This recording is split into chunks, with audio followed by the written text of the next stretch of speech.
Hi friends, எல்லோருக்கும் வணக்கம். எல்லோரும் எப்படி இருக்கீங்க? நல்லா இருக்கீங்களா? இன்றைக்கி அந்த கதையோட அடுத்த பகுதி தான் பார்க்க போகிறோம். அதுக்கு முன்னாடி நீங்கள் செய்ய வேண்டிய விஷயம் அப்படின்னு கேட்டிங்கன்னா, மறக்காமல் நம்ம சேனலை சப்ஸ்கிரைப் பண்ணிக்கோங்க. கீழே இருக்க பெல் பட்டனை கிளிக் பண்ணுங்கள். அப்போ தான் நான் போடுற வீடியோஸ் எல்லாமே உங்களுக்கு உடனுக்குடனே நோட்டிஃபிகேஷன்ஸ் வரும். ஸோ மறக்காமல் சேனலை சப்ஸ்கிரைப் பண்ணிவிட்டு வீடியோ பாருங்கள் ஃப்ரெண்ட்ஸ். வாங்க நம்ம கதைக்குள்ளே போகலாம். அதுக்கப்புறம் நான் யோசித்த விஷயம் என்ன அப்படின்னு சொன்னால், இன்றைக்கி நம்ம இந்த முடிவு எடுத்துட்டோம். இருந்தாலும் நாளைக்கு இது நம்ம குடும்பத்தை எந்த விதத்துலையும் பாதிக்கக்கூடாது அப்படிங்கிற மாதிரி தான் என் மனசுக்குள்ளே இருந்துச்சு. அது என்ன விஷயம்னு பார்த்தீங்கன்னா, என்னோட கல்யாண விஷயந்தான்.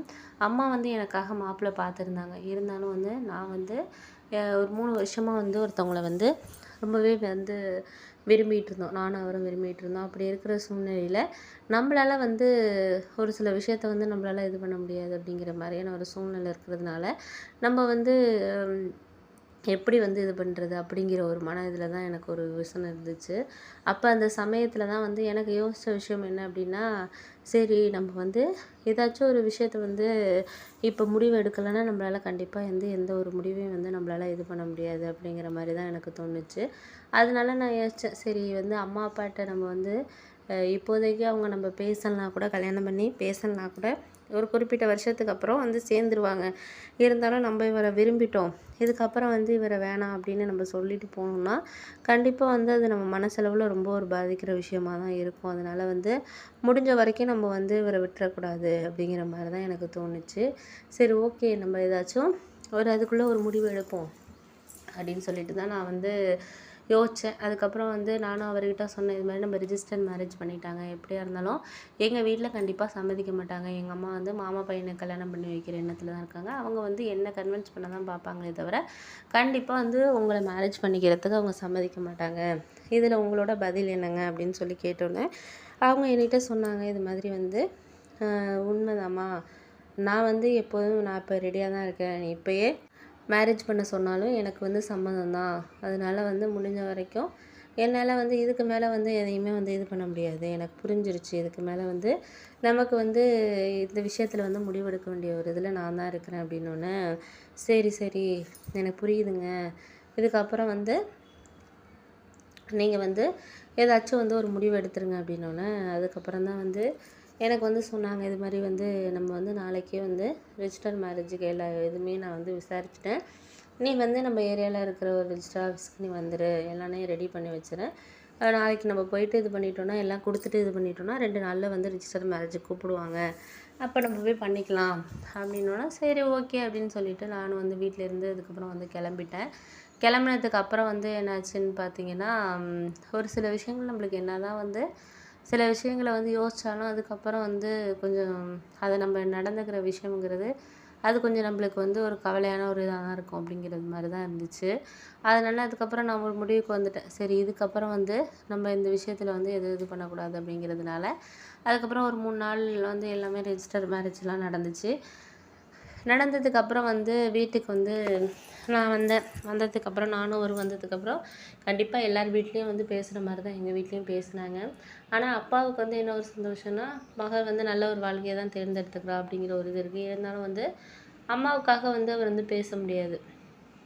ஏன்னா அம்மாவோட அண்ணன் பையனை தான் கல்யாணம் பண்ணி வைக்கலாம் அப்படின்னு சொல்லிட்டு அம்மா ஒரு முடிவு எடுத்திருந்தாங்கங்கிறப்போ அவங்களால கண்டிப்பாக இந்த இந்த ஒரு விஷயத்தையுமே பேச முடியாத ஒரு சூழ்நிலையில் தான் அவங்க இருக்கிறாங்க.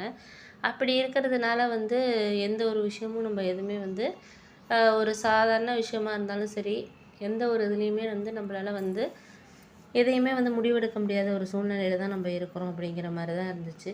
சரி, ஓகே அப்படின்னு சொல்லிவிட்டு அதுக்கப்புறம் எதையுமே நான் யோசிக்கலை. சரி, நம்ம பார்த்துக்கலாம், எதாக இருந்தாலும் நம்ம கொஞ்சம் யோசிச்சு முடிவெடுப்போம் அப்படின்னு சொல்லிட்டு இருந்ததுனால தான் இப்போ இந்த மாதிரி அப்படின்னு சொல்லிட்டு நான் சொன்னோன்னே அவங்களே அப்பாவுக்கு ஒரு மனசளவில் ஒரு சந்தோஷம் தெரிஞ்சிச்சு. ஆனால் அம்மா நீ இருமே என்கிட்ட பேசாத, இன்னும் என் முகத்துலேயும் இங்கே முழிக்கக்கூடாது, நான் அவனை பார்க்கவே கூடாது அப்படிங்கிற மாதிரி தான் பேசினாங்க. அதுக்கப்புறம் நான் என்ன சொன்னேன்னா, எங்களை மன்னிச்சிருங்கம்மா, எங்களுக்கு இதுக்கு தவிர வேறு வழி எதுவும் தெரியல, நான் இது பண்ணக்கூடாதுலாம் நினைக்கல, எனக்கு இதுக்கப்புறம் எந்த ஒரு இதுலேயும் எந்த வழியுமே எனக்கு தெரியலப்பா அப்படின்னோடனே, இருந்தாலும் நீ எங்கள்கிட்ட ஒரு வார்த்தை சொல்லியிருந்துருக்கலாம்ல, எதுவுமே சொல்லாமல் நீயே முடிவெடுத்துட்ட, அப்போ நீ இது பேசுகிறது தானே முக்கியம் அப்படின்னு தானே நினச்சிட்ட, நல்ல ஒரு பையன் நல்ல ஒரு வாழ்தாக இருந்தால் எல்லோரும் சேர்ந்து பேசி ஒரு அரேஞ்ச் மேரேஜ் மாதிரி பண்ணியிருந்துருக்கலாமே, ஏன் அவசரப்பட்டு ரிஜிஸ்டர் மேரேஜ் பண்ணீங்க அப்படின்னோடனே, இல்லைம்மா நீ கண்டிப்பாக ஏற்றுக்க மாட்ட, மாமா பையனை கல்யாணம் பண்ணி வைக்கணும்னா உனக்கு ஒரு எண்ணத்தில் இருக்க, அப்படி இருக்கிறப்ப நீ எப்படிம்மா அதை ஏற்றுக்குவ அப்படின்னோடனே சரி. அதுக்கப்புறம் வந்து நான் யோசித்த விஷயம் என்ன அப்படின்னு கேட்டிங்கன்னா, சரி நம்ம வந்து அம்மா இந்த மாதிரி முடிவு எடுத்துட்டோம் அப்படிங்கிறதுனால அவங்க கண்டிப்பாக நம்மளோட பேச மாட்டாங்க, இதுக்கு மேலே பேசுகிறதுக்கு வாய்ப்பு கிடையாது அப்படிங்கிற மாதிரி எனக்கு தெரிஞ்சிருச்சு. அதனால நான் யோசித்தேன், சரி இதுக்கப்புறம் வந்து நம்ம வந்து எந்த ஒரு முடிவும் வந்து நம்ம எடுக்க வேணாம், நம்ம பார்த்துக்கலாம் அப்படின்னு சொல்லிட்டு அதுக்கப்புறம் நானும் அவரும் கிளம்பி வந்து நாங்கள் ஒரு வாடகை வீடு பிடிச்சிருந்தோம். ஏன்னா அவருக்கும் வந்து அப்பா மட்டும்தான், அப்பாவும் வந்து பொண்ணு வீட்டோடு தான் இருந்தார். அவங்க சொந்த ஊரில் தான் வந்து வீடு இருந்துச்சு. நானும் இங்கேயே வேலை பார்க்குறேன், அவரும் வேலை பார்க்குறனால 2 பேரும் வேலை பார்க்குறதுனால எங்களுக்கு கொஞ்சம் கிட்டக்க இருக்கிற மாதிரி வந்து ஒரு வீடு வந்து பிடிச்சிருந்தோம். ஒரு 3500 வாடகைக்கு. ஏன்னா வந்து அவர் வந்து ஒரு 20,000 சம்பளம் வாங்குறாரு, நான் ஒரு 20,000 வாங்குறேன்.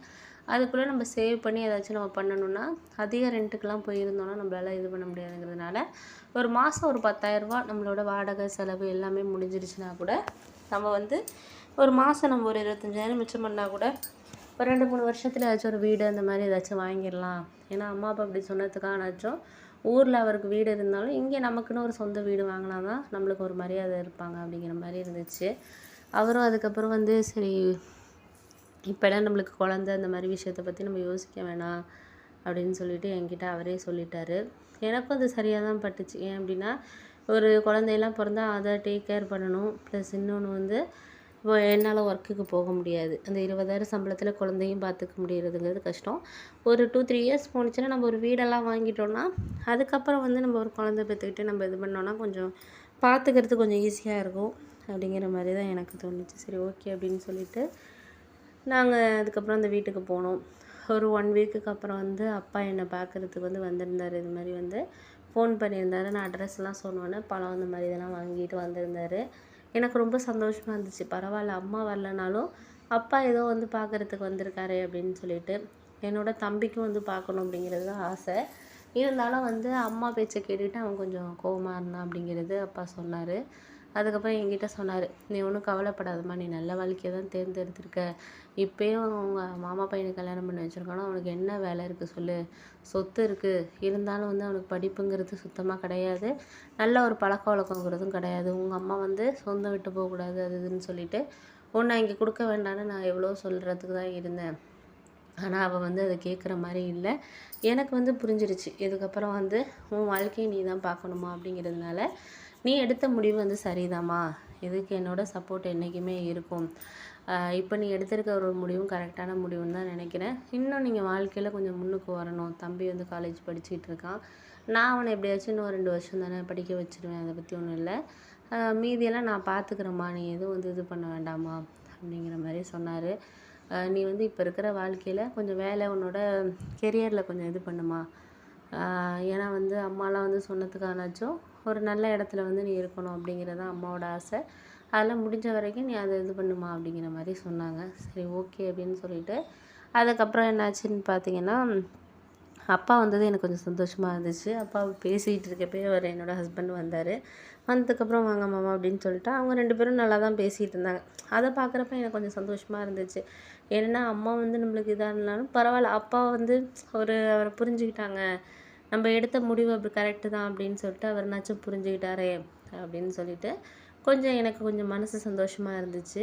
அதுக்கப்புறம் வந்து அப்பா வந்து சொன்ன விஷயம் ஒன்று தான், நீ வாழ்க்கையில் அடுத்தது எவ்வளோ ஒரு முன்னுக்கு போகணும், எப்படி நீ வந்து வாழ்க்கையை அடுத்து கொண்டுட்டு போகணுங்கிறத மட்டும் யோசிமா, அப்போ தான் நம்ம வாழ்க்கை ரொம்ப ஒரு சந்தோஷமாக இருக்கும்னு நான் நினைக்கிறேன் அப்படின்னோடனே சரி ஓகேப்பா, நான் வந்து முடிஞ்ச வரைக்கும் என்னால் முடிஞ்ச முயற்சிகளை நான் பண்ணுறேன்ப்பா, நீங்கள் ஒன்றும் கவலைப்படாதீங்க, என்னை பற்றி நீங்கள் ஒன்றும் கவலைப்படாதீங்கப்பா, பார்த்துக்கலாம் அப்படின்னோடனே சரிப்பா அப்படின்னு சொல்லிட்டு அப்புறம் அங்கேருந்து கிளம்புனாரு. அதுக்கப்புறம் வந்து என்னோடய ஹஸ்பண்ட் சொன்னார், நீ இப்போ மனசளவில் எனக்கு கொஞ்சம் சந்தோஷமாக இருப்பேன்னு எனக்கு தெரியும் அப்படின்னோடனே ஆமாங்க உண்மைதான், கொஞ்சம் சந்தோஷமாக தான் இருக்கேன். ஏன் அப்படின்னா இந்தளவுக்கு நம்ம வந்து ஒரு மனசளவில் கஷ்டமாக இருந்தப்போ நம்மளுக்கு இப்போ கொஞ்சம் ஒரு மனசு நிம்மதியாக இருக்குல்ல, அது மாதிரி நம்மளுக்கு ஒரு நல்ல ஒரு மனசு வந்து நிம்மதியாக இருக்கிற அளவுக்கு நம்மளுக்கு இருந்துட்டுனா நம்மளுக்கு அது போதாதுங்க அப்படின்னோடனே சரி சரி நீ எதை பற்றியும் ஒன்றும் கவலைப்படாதம்மா, எதாக இருந்தாலும் நம்ம பார்த்துக்குவோம், ஒன்றும் எதை பற்றி நீ ஒன்றும் நினைக்காத, மனசை போட்டு நீ ஒன்றும் குழப்பிக்காதம்மா, எது நடந்தாலும் வந்து நன்மைக்கே அப்படின்னு நினச்சிட்டு போக வேண்டியதுதான் அப்படின்னு சொல்லிட்டு அவர் எனக்கு அட்வைஸ் பண்ணார். சரின்னு சொல்லிட்டு அதுக்கப்புறம் என்ன நடந்துச்சுன்னு அடுத்த வர பகுதியில் உங்ககிட்ட நான் ஷேர் பண்ணுறேன் ஃப்ரெண்ட்ஸ்.